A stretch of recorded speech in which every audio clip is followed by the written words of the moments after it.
three things I think that have been most consistent that I've thought about and tried to practice, all work in progress, are the values of courage, compassion, and wisdom. And I think starting with courage, I think I've learned that to do anything, the ability to confront, to recognize your fears, confront your fears, and step over them, and to actively cultivate and practice that is so important.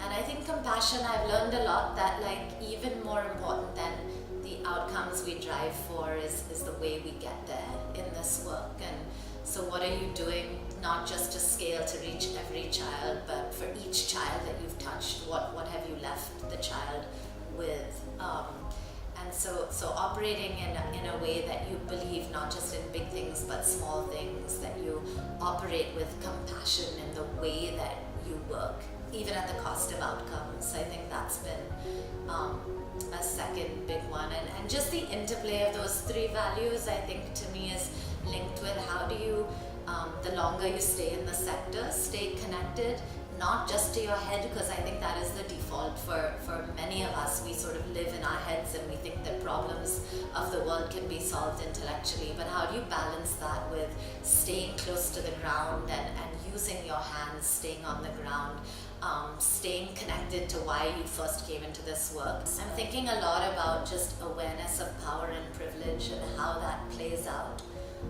Even if you don't believe that you're a person that wants to espouse power, you have power, and how do you deal with it responsibly and in a way that you're really aware of the impact on the people around you. I'm thinking a lot about just compassion in a world that seems to be demanding a much more black and white approach to everything, right?